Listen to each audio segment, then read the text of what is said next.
Hello and welcome to the F1 in Schools Primary Class Regional Finals for 2021 for the North and East of the UK. My name's Mark, I'm your host for the show, and this is Nelson Vale. Hello everyone. Oh, we got a tight, packed show coming up for you guys today. Let's find out exactly what is coming up.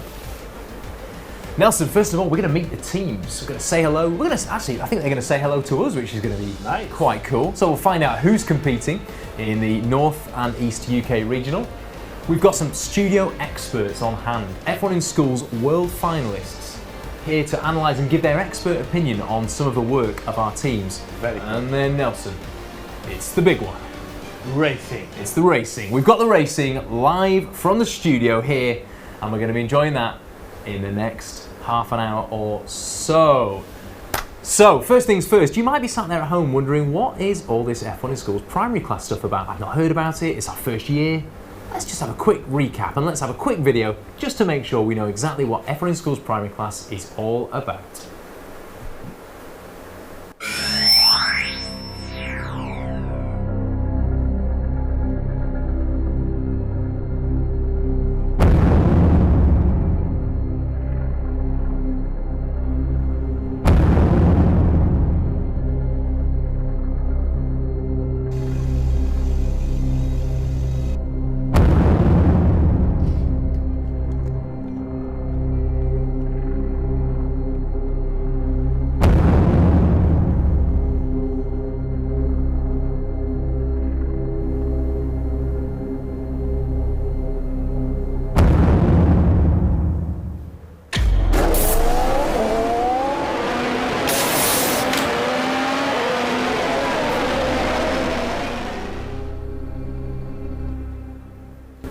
Oh, Nels, some pretty cool looking stuff there.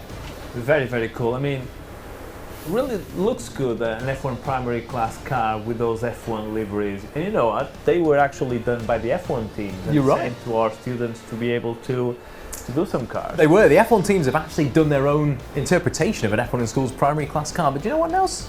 I got a sneaky feeling that our teams will do even better. Yeah, I think our teams will present better designs. Let's see. I think they will. Well, first of all, before we meet the teams, we've got a couple of studio guests to introduce, and it's with great pleasure that I introduced Molly and Louise. Girls, hello there.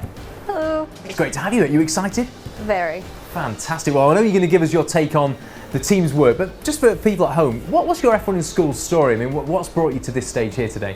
So we first got involved in F1 in Schools almost 4 years ago now. So we competed at our first regional finals at the beginning of 2018 as part of a team called Team Accelerace. From here we then qualified for the UK National Finals where we were crowned UK National Champions, which then allowed us to compete at the World Finals in Singapore. Wow, so national champions and world finalists. Now, there's probably not much about F1 in Schools these girls don't know.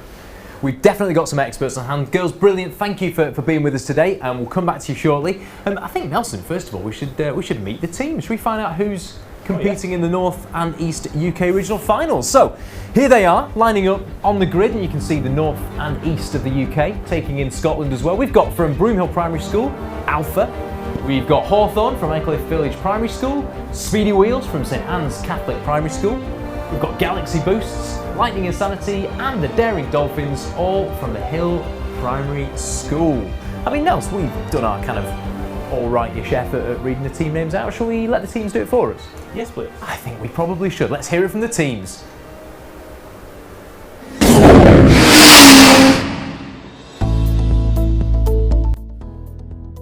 We are Team Alpha! We're Hawthorne! We're the Speedy Wheels! We're the best!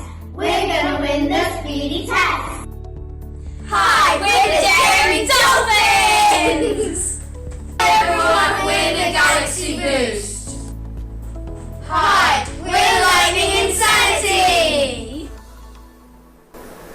Oh, truly great to see the teams, isn't it, Nels? Absolutely love the energy, the singing. It's lovely. And you know what? There's been troubled times in the last several months, and these teams have put a lot of effort to be able to participate in an F1 in Schools event. I So agree. I think they deserve a big round of applause and a big congratulations, because other teams didn't manage and these teams are here competing. I think you're right. For all the teachers out there and the teams who've worked so hard to get to the regional finals, from everybody here in the studio, even before we've raced a car, a massive congratulations and well done. Well done. Yeah, you've earned that. You've really earned that. Congratulations. I mean, so much else. We talk about the racing and the cars, but so much else goes on behind the scenes to get ready for an F1 in Schools event, doesn't it? Yes, definitely. It's not just about the car or the car's performance. There's points coming from everywhere. From the team's identity, from the team's marketing strategy, their communication skills in their presentation, on the documents that they prepare for the judges, because we have an amazing group of judges in a panel looking at their work and giving points.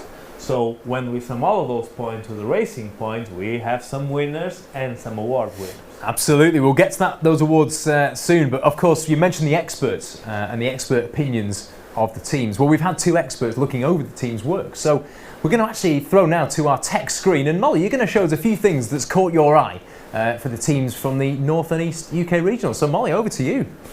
Well, yes, we've been looking at all the team's work, and in the design and engineering section we saw that Hawthorn had a very impressive range of different initial idea concepts for their car body.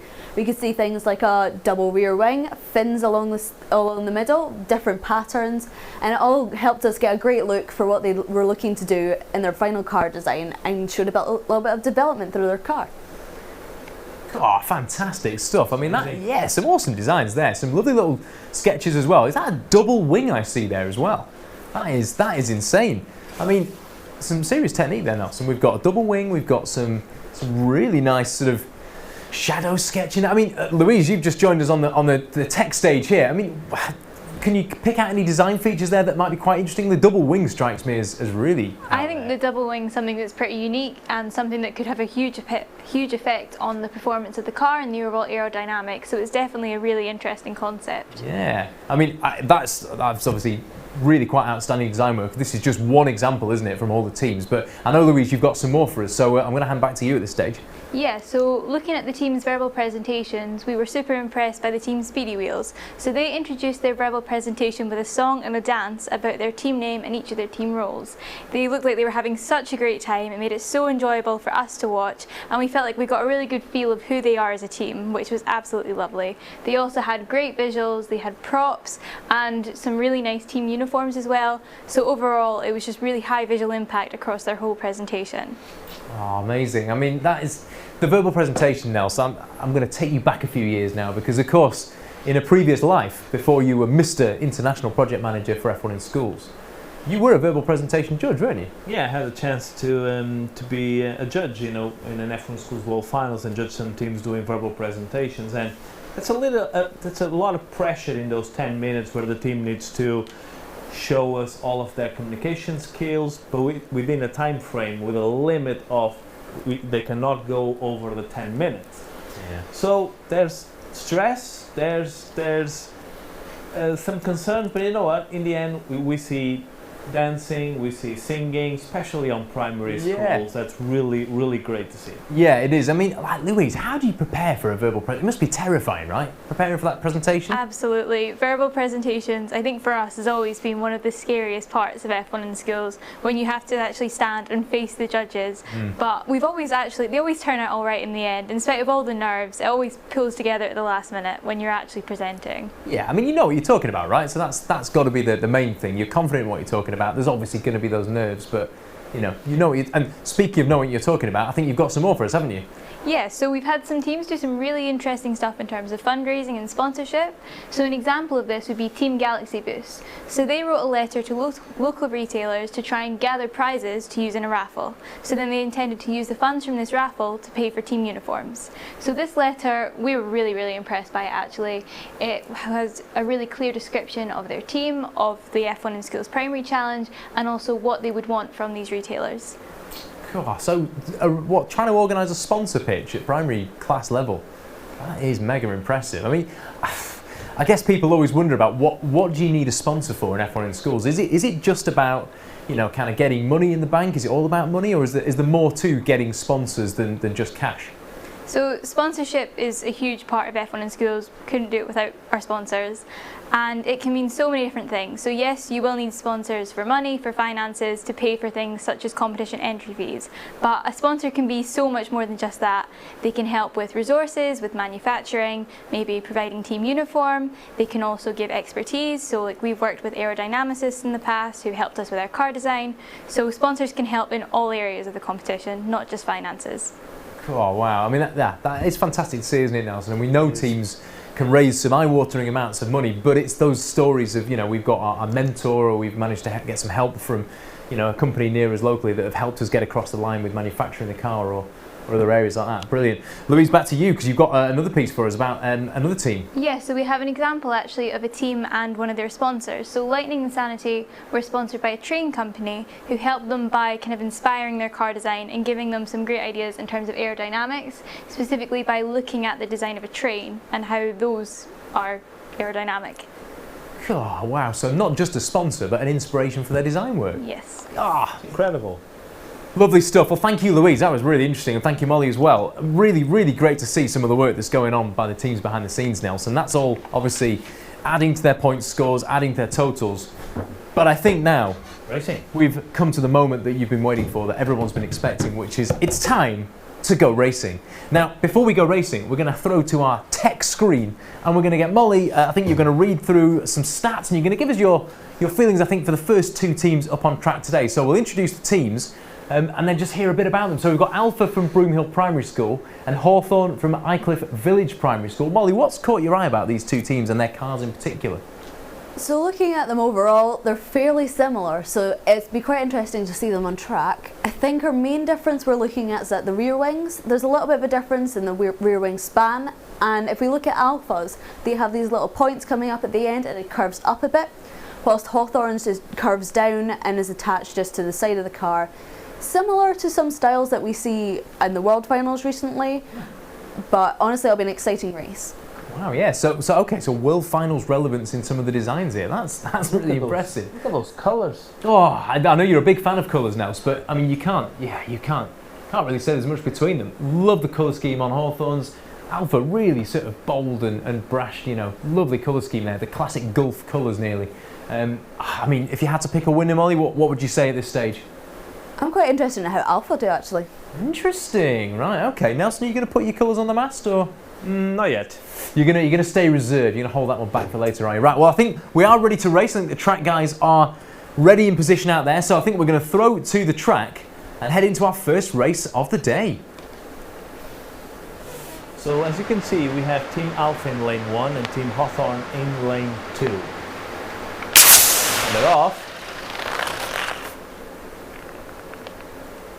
And so we have it, Alpha with a 2.169 taking it against 2.568 from Team Hawthorne. Not a bad start from both teams now. It's pretty decent start. I mean, we're looking for teams. I think we're seeing perhaps that around the 2 second mark is the really fast times. If you can get just under 2 seconds, that's really looking good. But this is a good start, isn't it? Good start. So that's race 1. We're going to go into race 2, and then we'll explain exactly how at the middle of the races we change things up a little bit. So let's head back to the track into race number 2. So race number 2, still in the same lanes. So Alpha in lane 1, Hawthorne in lane 2.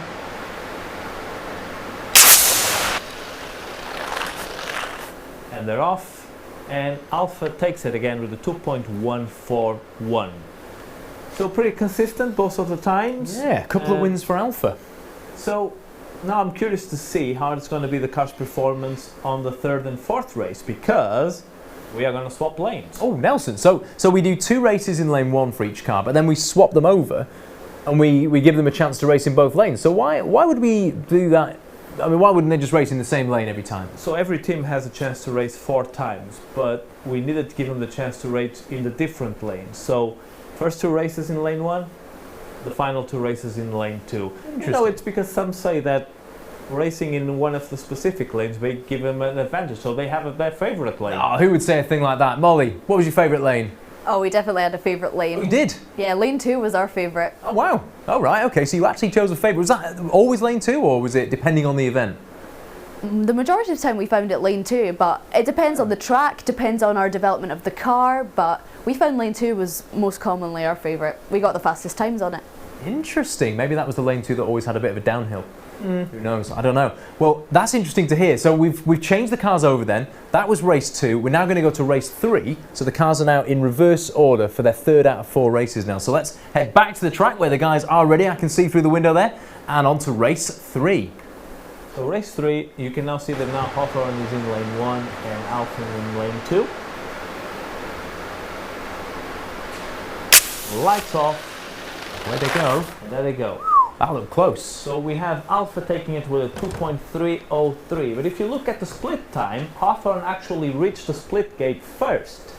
But Team Alpha won the race. So I'm going to let's hold up on that point, Nelson. So the split gate. So we've had Hawthorne reaching the split gate just before Alpha. What is that split gate for people out there who don't understand that? So actually the split gate, it's kind of just a tool that helps us measure how the cars are performing during the race.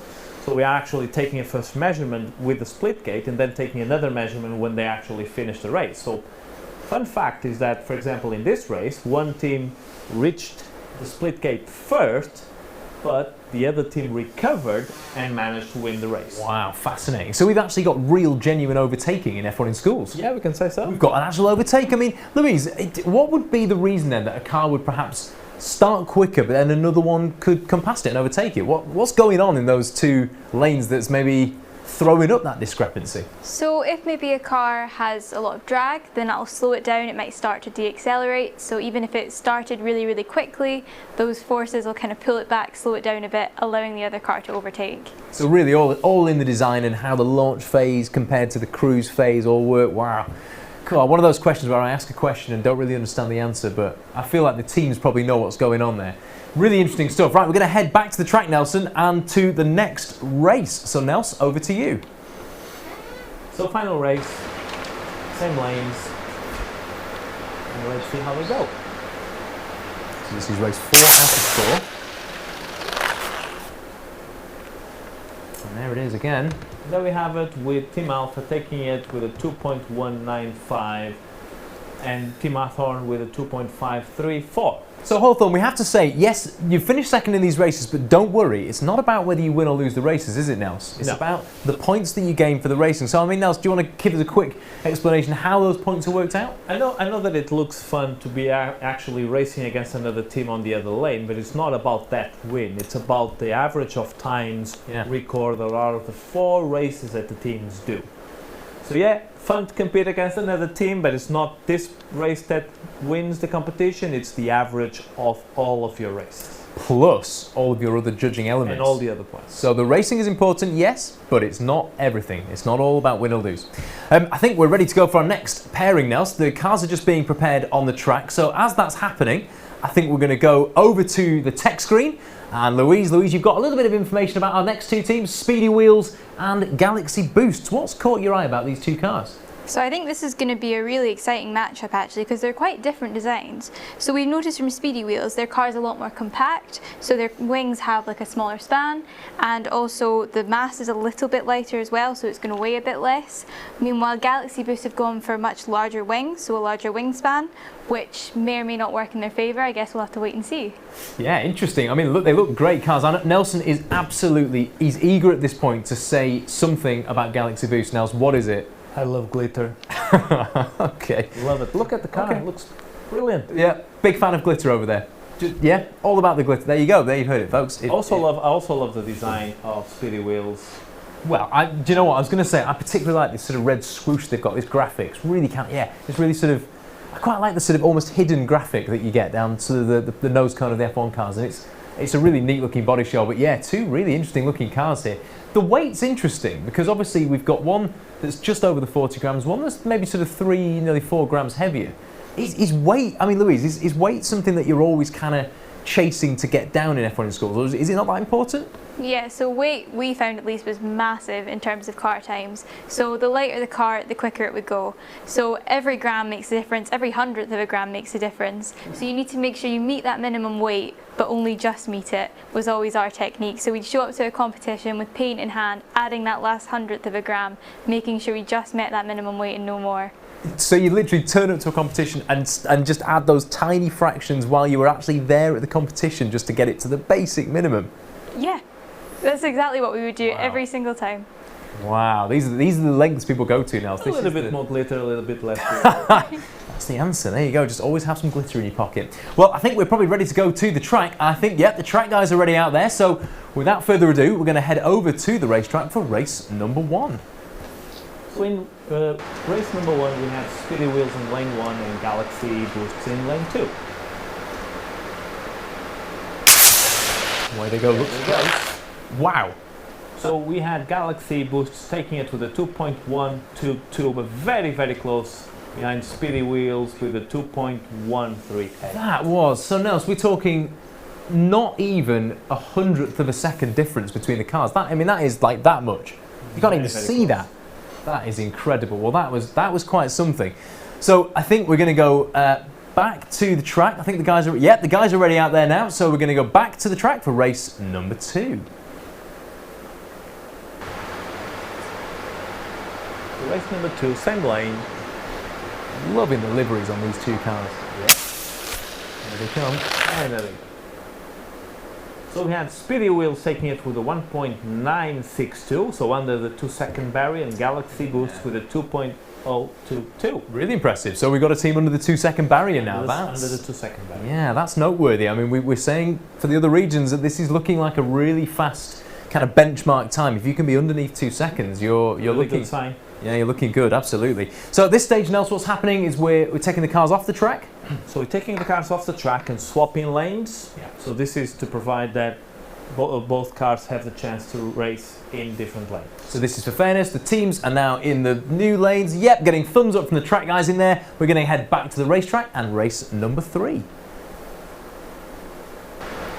As you can see, Galaxy Boost is now in lane 1 and Speedy Wheels in lane 2. They're off. So we have Speedy Wheels taking it with a 1.922 again under the 2-second barrier. Wow, there it is, consistently under the 2 seconds. So it doesn't even matter which lane. Quicker in lane 1, quicker in lane 2. This is looking good. I must say, Galaxy Boost, I mean, that is a good time. Still a very good time. Just over 2 seconds. It's a really good time. And in terms of points, they're looking at a real solid point score there at Galaxy Boost. But Speedy Wheels again, yeah. Living true to their name now, the speediest wheels on the track. I believe we're now ready to go back to the track. Yep, the smoke signal has been raised. The track is prepared for race 4. We can go back out, and Nels, over to you for the last race in this pairing. So final race, Galaxy Boosts against Speedy Wheels.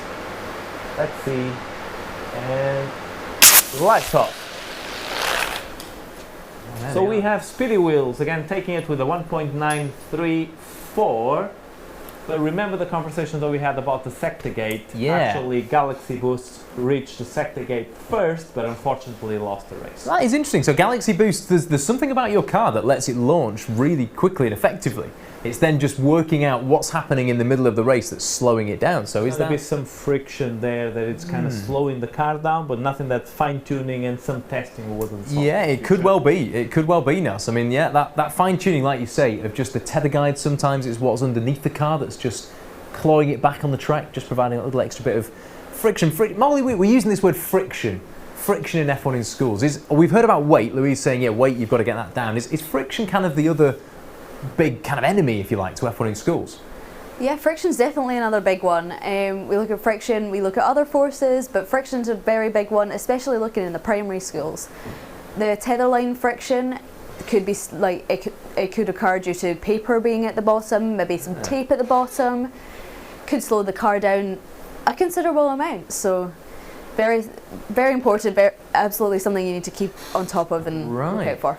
Interesting. So it's a really good point, actually. It's a really good little tip from Molly there, that if you've got tape or just a loose little bit of card underneath where you folded the chassis net underneath, just to look out for anything that hangs just a bit below, you know, the bottom of the car. Anything like that could just catch that tether guide, because of course the teams don't see the tether guide until it turns up on track. Yeah. Great bit of intel that. So just make sure the bottom of your car is as flat and as neat as possible, hey?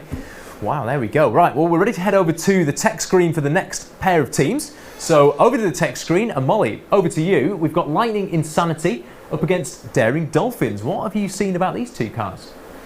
So in our last two cars looking here, the biggest difference that we can see straight away, we look at the length. The Lightning Insanities is a lot longer than Daring Dolphins, and that may make an impact. We've seen some teams decide that longer cars might make them faster. If we're also looking looks alone, I think Lightning Insanity is like very sleek, probably looking towards those F1 cars as an inspiration. Although we do like the look of Daring Dolphins, they've got a bit of glitter, some gems in there. It's absolutely gorgeous. We love it. I think I'm sat next to a man who will appreciate the gems and the glitter on the Daring Dolphins car. I must admit, the Lightning Insanity car is just mean, isn't it? It looks really racy and Formula One-ish. It's sort of a long, pointy nose. I actually really like. I think there must be a sponsor right in the front of the car, and that's helping with the return of investment. I mean, someone is helping them, so the team is giving back by exposing the name of the sponsor or supporter. And this is how it works, isn't it, girls? So you provide. I mean, how do you go about selling that to a sponsor? Do you sort of tell them that's what you're going to do? Do you sell them a particular part on the car, or is it a bit more random than that? So when we were doing it, we were looking at selling sponsors. We'd look at places on our car. The bigger sponsor of the car, the bigger place that we'd get on the car, more prominent, you'd see it when it was going down the track. We'd also sell things on like bits of the pit display. We put our sponsors up. We put them on social media. Sponsors are a massive part of the competition, and the return on investment is really important. So keep them showing up. That's why they gave you the money or the tips or resources. Sponsors are a massive part of it, and it's really lovely to see teams in even the primary class looking at sponsors. So look after your sponsors, put them front and foremost on your car so that they will be on camera. Great tip. Are we actually talking about primary school students? I can't quite, but I'm having to pinch myself here that we're discussing return of investment. We're having a World Finals conversation about a primary school, the Hill Primary School, and amongst others. Great job they're doing. Absolutely fantastic. Well, Nelson, if you had to pick a winner, Nelson, what would you say for these two? You're going to go, okay, just in a word, glitter. Molly, going to call it? Oh, I love the look of Lightning Insanity. It really reminds me of the F1 car. It's nice and sleek. I love it. Yeah, well, we'll soon find out. We're going to head now to the track and find out how these go in the first of our 4 races with these two teams. So in the first race, we have Lightning Insanity in lane 1 and Daring Dolphins in lane 2. Let's see how they go. And they're off. Well, Nelson. And we have Lightning Insanity with a 2.317 with Daring Dolphins with a 3.108. It's a win for Formula One over glitter at the moment, Nelson, I have to say. Both teams doing really well. Good start from Daring Dolphins, really good start from Lightning Insanity. They may be a little bit slower down the track, but they are looking very good. They're looking magnificent, Nelson. Absolutely right. The track guys are just getting back in position at the speed of light, and they are indeed ready for race number 2. So let's head back to the track. So, same again in the same lane. Let's see how they perform now. They're up. And we had again Lightning Insanity with a 2.022, so getting close to the 2-second barrier. Really close, and yeah. 2.362 for the Daring Dolphins. Yeah, could it be then that when we change lanes now, that Lightning Insanity maybe dip under that 2 second? We'll see. We could see the times drop or increase. Well, only time will tell. And as the guys are just bringing the cars back, then obviously we know now that we change the cars over. We have 2 races in lane 1 each, 2 races in lane 2 each, and that's how we make it fair and consistent, so that every team gets the same experience on the track. Now, just looking outside, there's some hands waving in the air, which tells me that the track is indeed ready and the cars are good to go. Nels, over to you for race number 3. So, as you can see, Daring Dolphins are now in lane 1 with Lightning Insanity in lane 2. There they go. So we have Lightning Insanity taking it with a 1.929, so they are down off the 2-second barrier. It's happened. Yeah. That prophecy came true. I actually guessed something that happened in real life. Oh, fantastic. Well, they maintain consistency, but they managed to improve. I'm super chuffed with that. Well, listen, both teams, and Daring Dolphins have taken a huge chunk off their time. If you remember the first race, I think they were up in, was it 3.1, 3.2? Yeah. They've taken nearly a second off that time throughout the racing. Just shows. So that's interesting. I mean, we talk about cars changing speed. I mean, Molly, is that a thing? Do cars kind of warm up and change through the races? Yeah, so we've seen multiple different things. Cars could maybe go faster later on. Maybe the first time the wheels were going and it gets them going, and the second time maybe they'll loosen up a bit and the car will go faster. We've also seen the opposite, cars slow down because they might just like run out of use. Maybe there's potentially damage to the cars. Maybe things bend a little bit.